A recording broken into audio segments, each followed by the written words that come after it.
اور جو ان مہاجرین انصار صحابہ کرام کے بعد آئے مسلمان، وہ دعا کرتے ہیں کہ اے ہمارے رب ہمیں بھی اور ہمارے بھائیوں کو بھی جو ایمان لائے ہم سے پہلے، ان کے گناہوں کو بخش دیں، اور مومنوں کے لیے ہمارے دل میں کوئی کینہ، حسد، رنجش، میل باقی نہ رہنے دیں۔ اے ہمارے رب تو بڑا شفقت کرنے والا مہربان ہے، رؤوف اور رحیم ہے۔ بسم اللہ الرحمن الرحیم، الحمدللہ واشہد ان لا الہ الا اللہ وحدہ لا شریک لہ واشہد ان محمدا عبدہ ورسولہ صلی اللہ علیہ وعلی آلہ وصحبہ وسلم تسلیما کثیرا، ثم اما بعد۔ جیسا کہ ساتھ جانتے ہیں کہ محرم الحرام جب بھی آتا ہے، شیعہ سنی فسادات اور کربلا میں کیا ہوا، حسین رضی اللہ عنہ اور یزید پر لعنت، اس قسم کے باتیں اور معاملات، اختلافات، باتیں چلتی رہتی ہیں۔ تو اس تعلق سے جو صحیح سلفی ہیں اہل سنہ والجماعہ، ان کا کیا موقف ہے، اس بارے میں سعودی عرب کے کبار علماء کمیٹی جو ہے ان سے سوال کیا گیا، جس پر انہوں نے انتہائی جو ہے دلائل کے ساتھ اور معتدل رائے کا اظہار کیا، جس کی صدارت شیخ عبدالعزیز بن عبداللہ بن باز رحمہ اللہ سابق مفتی اعظم سعودی عرب فرما رہے تھے۔ آپ سے پوچھا کچھ مسلمان معاویہ رضی اللہ عنہ اور ان کے بیٹے یزید پر ہمیشہ لعنت بھیجتے رہتے ہیں، کیا وہ اس لعنت کے مستحق ہیں یا نہیں؟ جواب میں فرماتے ہیں جہاں تک معاویہ رضی اللہ عنہ کا تعلق ہے، وہ تو رسول اللہ صلی اللہ علیہ وسلم کے صحابی ہیں اور کاتبین وحی میں سے ایک ہیں، یعنی وحی لکھا کرتے تھے آپ صلی اللہ علیہ وسلم انہیں بلوا کر، اور آپ صلی اللہ علیہ وسلم کے صحابہ کرام جتنے بھی ہیں رضی اللہ عنہ، وہ تو بہترین مومنین میں سے ہیں۔ ان کو گالی دینے، سب و شتم کرنے کے بارے میں ممانعت الگ سے وارد ہوئی ہے، اور لعنت کرنا تو زیادہ بری بات ہے، بالاولیٰ ممنوع ہے۔ صحیح بخاری مسلم میں روایت ہے کہ خیر الناس قرنی ثم الذین یلونہم ثم الذین یلونہم، کہ بہترین لوگ میرے زمانے کے لوگ ہیں، پھر جو ان کے بعد ان سے ملے ہوئے ہیں، پھر جو ان کے بعد یعنی متصل بعد ان سے ملے ہوئے ہیں، ان کی خیر پہ ہونے کی، خیر الناس نبی کریم صلی اللہ علیہ وسلم نے بہترین لوگ ہونا قرار دیا ان کو۔ صحیح بخاری کی حدیث ہے کہ آپ صلی اللہ علیہ وسلم نے فرمایا لا تسبوا اصحابی، میرے صحابہ کو سب و شتم نہ کرو، برا بھلا نہ کہو، والذی نفسی بیدی، اس ذات کی قسم جس کے ہاتھ میں میری جان ہے، لو ان احدکم انفق مثل احد ذهبا، اگر تم میں سے کوئی احد پہاڑ جتنا سونا خرچ کرے، ما بلغ مد احدہم ولا نصیفہ، ان کی ایک مٹھی بھر یا آدھی مٹھی بھر مد جسے کہتے ہیں اس تک بھی نہیں پہنچ سکتا۔ اور معاویہ رضی اللہ عنہ کے بارے میں جید سند کے ساتھ روایت کیا گیا ہے کہ نبی کریم صلی اللہ علیہ وسلم نے فرمایا کہ اے اللہ انہیں کتاب اور حساب کا علم سکھا، اللہم علمہ الکتاب والحساب وقیہ سوء العذاب، اور انہیں برے عذاب سے بچا اور محفوظ رکھ، اور اللہ سبحانہ تعالیٰ نے آپ کی حفاظت فرمائی۔ اسے شیخ الاسلام امام ابن تیمیہ رحمہ اللہ نے ذکر کیا۔ جب یہ بات معلوم ہو گئی تو اصحاب رسول رضی اللہ عنہ کے بارے میں اہل سنہ والجماعہ کے اصولوں میں سے یہ ہیں، ابھی جو اصول بیان کیے جائیں گے یہ بہت اہم ہیں، انہیں آپ ذہن نشین کر لیں۔ جس قسم کے بھی واقعات آپ کے پاس لے کے آئیں گے، تم اس کے بارے میں کیا کہتے ہو، اس واقعے کے بارے میں کیا کہتے ہو، سب کا یہ جواب بن جائے گا،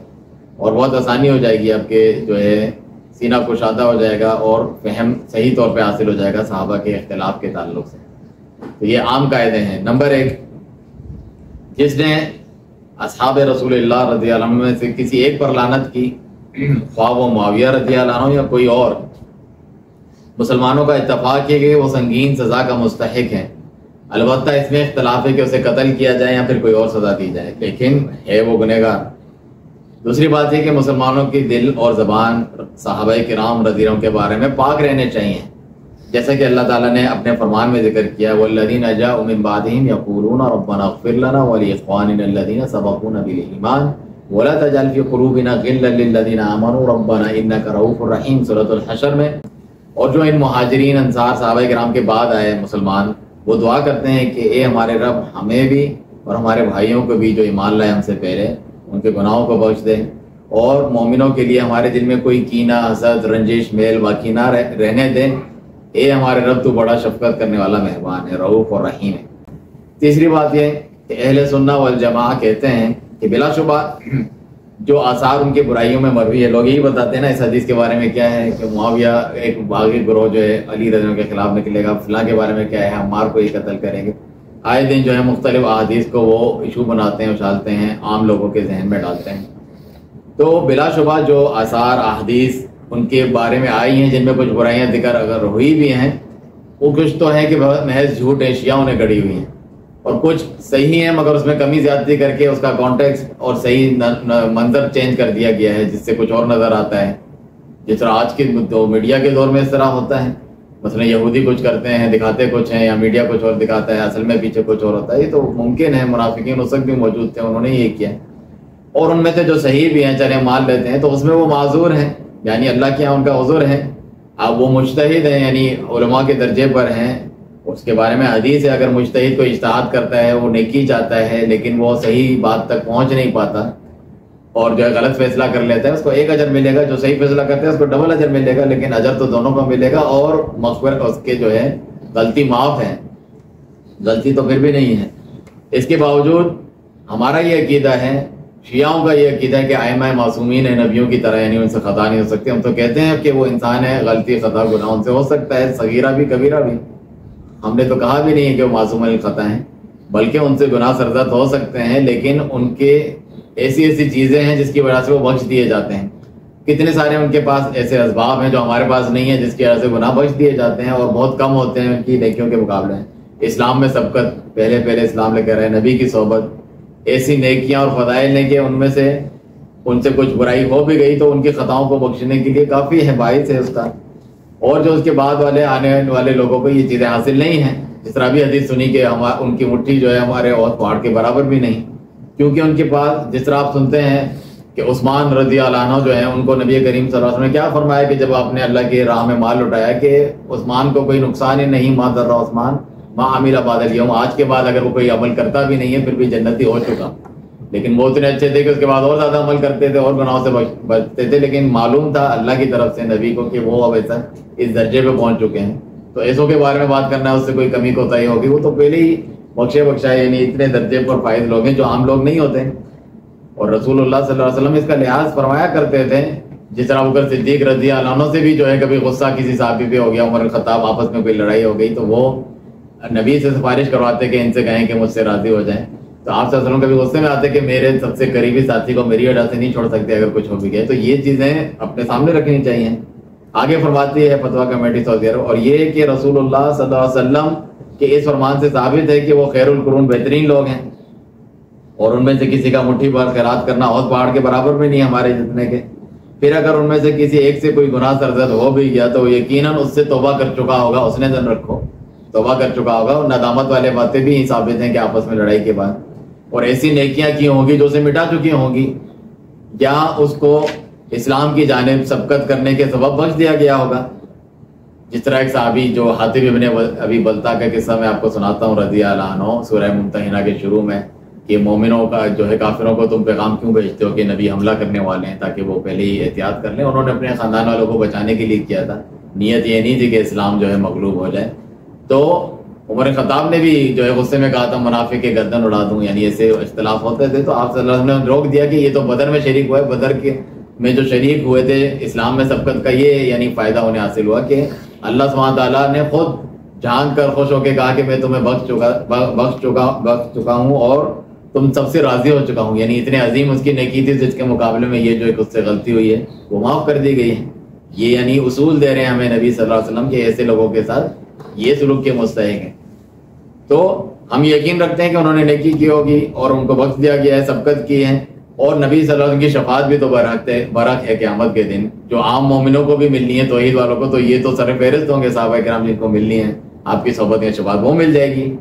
کتنے سارے اسباب ہیں، سب سے زیادہ حقدار یہ لوگ ہیں. یا دنیا میں کسی آزمائش میں مبتلا کر دیے گئے، جس طرح حدیث میں مومن کو کوئی ایک کانٹا بھی چبھتا ہے اس کے گناہ بخش دیے جاتے ہیں، اور صحابہ تو اس سے بھی زیادہ افضل ہیں. کتنی آزمائشوں میں قتل و غارت میں وہ پڑے تو اس کی وجہ سے وہ بخش دی گئی ہوگی. اور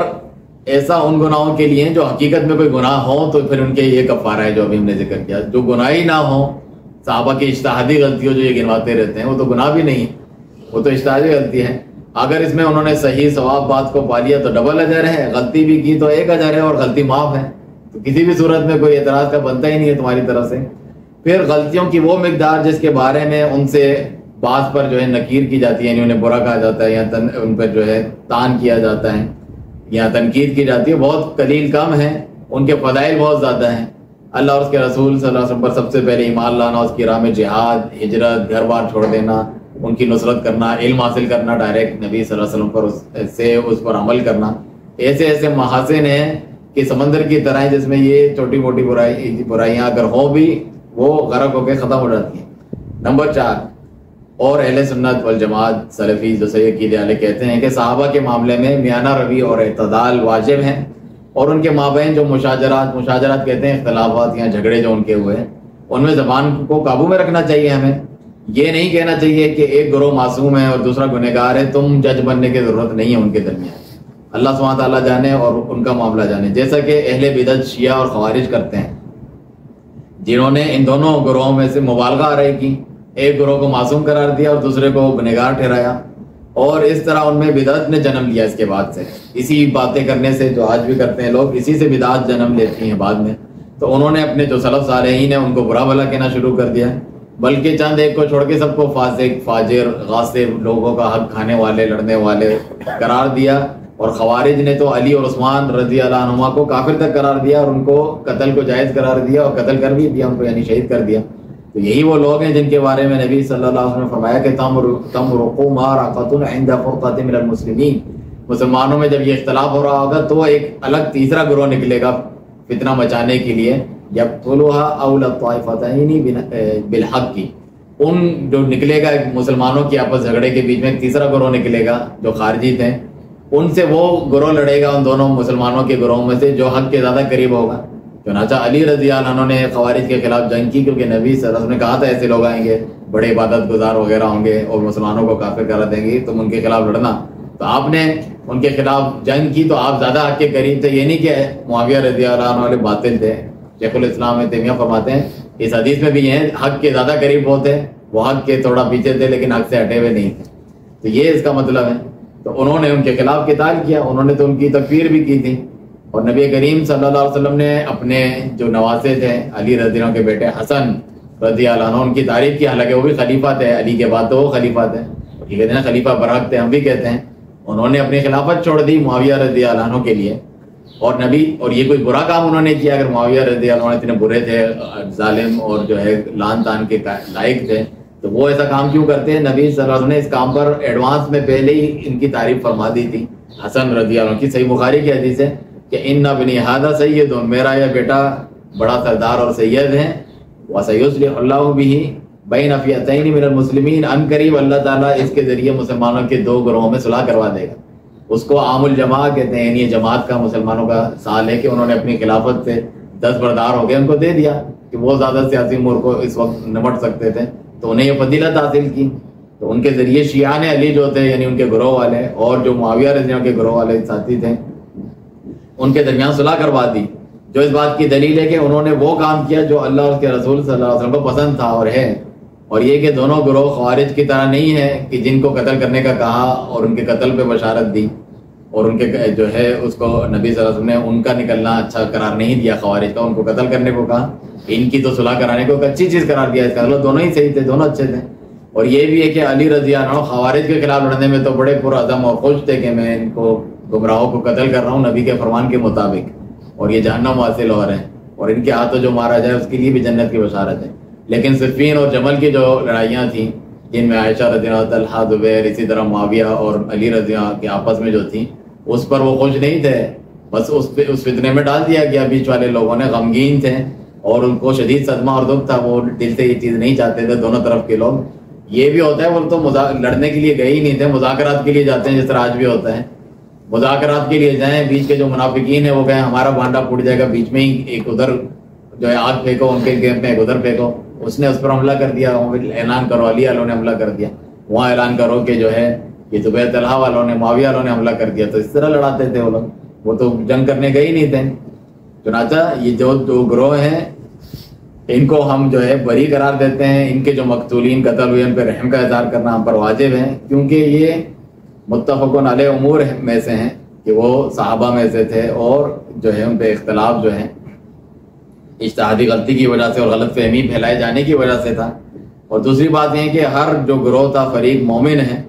قرآن نے خود اس کی گواہی دی ہے۔ لوگ کہتے ہیں یعنی صحابہ نبی کے تربیت یافتہ مومنین وہ کیسے آپس میں لڑ سکتے ہیں؟ یہ ممکن چیز ہے، قرآن میں ذکر ہے، حدیث تو دور کی بات میں لوگ کہیں کہ حدیث صحیح ہے ضعیف ہے، قرآن میں اللہ تعالیٰ ذکر کرتے ہیں سورہ حجرات میں، وَإِن طَائِفَتَانِ مِنَ الْمُؤْمِنِينَ اقْتَتَلُوا فَأَصْلِحُوا بَيْنَهُمَا، مومنوں کے جب دو گروہ آپس میں لڑیں تو ان میں صلح کراؤ. فَإِن بَغَتْ إِحْدَاهُمَا عَلَى الْأُخْرَى, وہ یہ کہتے ہیں نا کہ باغی گروہ علی کے خلاف نکلے گا تو وہ باغی تھے یعنی معاویہ رضی اللہ عنہ. تو اس میں بھی تو الفاظ بھی ہیں قرآن کے آتے ہیں فَإِن بَغَتْ إِحْدَاهُمَا عَلَى الْأُخْرَى, ایک دوسرے پہ اگر پھر بھی بغاوت کرتا ہے تو فَقَاتِلُوا الَّتِي تَبْغِي حَتَّى تَفِيَ إِلَىٰ أَمْرِ اللَّهِ, تو سب مل کر اس سے لڑو جو بغاوت کر رہے ہیں یہاں تک کہ وہ بھی اللہ کے حکم کی طرف لوٹ آئے اور مان جائے. اس کے آگے اللہ نے ذکر کیا انما المؤمنون اخوۃ فاصلحوا بین اخویکم, مومنین تو بھائی بھائی ہیں چاہے آپس میں لڑائی کیوں نہ ہو جائے, پھر بھی وہ مومن ہیں ان کو چاہیے آپس میں صلح کرا لیں. امام بخاری نے بھی یہ آیت ذکر کر کے یعنی ان لوگوں کا رد کیا جو گناہوں کی وجہ سے کافر قرار دیتے ہیں مسلمانوں کو خوارج. تو یہ قتل آپس میں قتال کرنا یہ تو بڑا گناہ ہے قتل کرنا. اس کے باوجود اللہ تعالیٰ کیا کہتا ہے وَإِن طَائِفَتَانِ مِنَ الْمُؤْمِنِينَ, دونوں مومن ہیں جو آپس میں لڑنے والے ہیں. چنانچہ ایک حدیث میں مروی ہے اذا اقتتل خلیفتان فاحدهما ملعون, جب دو خلیفہ آپس میں لڑے تو ایک لعنتی ہے. یہ جھوٹ اور افطرا, جھوٹی حدیث ہے, کوئی حدیث نہیں ہے, موضوع ہے. محدثین نے اس حدیث کسی نے روایت نہیں کیا, اپنی طرف سے لوگوں نے بنایا. چنانچہ معاویہ رضی اللہ عنہ نے جو خلافت کا نہ دعویٰ کیا تھا نہ اس کے لیے بیعت کی تھی, لوگ کہہ رہے ہیں اپنی خلافت کے لیے لڑے تھے, خلافت کا تو دعویٰ ہی نہیں تھا. وہ تو علی رضی اللہ عنہ کو جو ہے انہیں کو خلیفہ مانتے تھے, بیعت سے وہ رکے ہوئے تھے. اور نہ ہی انہوں نے علی رضی اللہ عنہ سے اس لیے جنگ کی کہ میں خلیفہ بن جاؤں, نہ لوگوں کو کہتے تھے میری جو ہے بیعت کر لو. اور جو ان کے جو ساتھی ہیں شروع میں علی رضی اللہ عنہ کے خلاف جو ہے جنگ کی ابتدا بھی انہوں نے نہیں کی, بلکہ علی رضی اللہ عنہ جب یہ دیکھا کہ ان پر واجب ہے کہ خلیفہ کی بیعت کرنی چاہیے سنت کے مطابق, یہ کام انہیں کرنا چاہیے اور انہیں چاہیے میری اتباع کریں. دو خلیفہ نہیں ہو سکتے کیونکہ نبی کریم صلی اللہ علیہ وسلم فرمایا کہ دو خلیفہ نہیں ہو سکتے. چنانچہ یہ لوگ اطاعت سے خارج ہیں, میری اطاعت نہیں کر رہے, تو انہوں نے یہ سوچا کہ اس وقت تک لڑیں گے جو قرآن کی آیت ہے یہاں تک کہ وہ میری اطاعت اور جماعت کو لازم پکڑیں. جبکہ دوسری طرف وہ لوگ کیا کہتے تھے کہ عثمان رضی اللہ عنہ جو تو آپ سے پہلے خلیفہ اور آپ سے افضل تھے, انہیں بھی تو مظلومانہ جو ہے شہید کر دیا گیا, تو ان کے قتل کا قصاص لیا جائے. اور معاویہ رضی اللہ عنہ اس لیے بھی کہتے تھے کیونکہ وہ ان کے رشتہ دار ان کے کزن میں سے تھے, تو جو رشتہ دار ہوتے ہیں وہ ان کو پیسے دیت دی جاتی ہیں قتل کے بدلے, قتل کے ساتھ ان کو دلایا جاتا ہے, ان کو انصاف دلایا جاتا ہے. کہہ رہے ہیں ہم کریں گے, یہ والا کام پہلے کر لو تو پھر ہم کریں گے, یعنی ان کے قصاص اور بدلہ دیا جائے. اور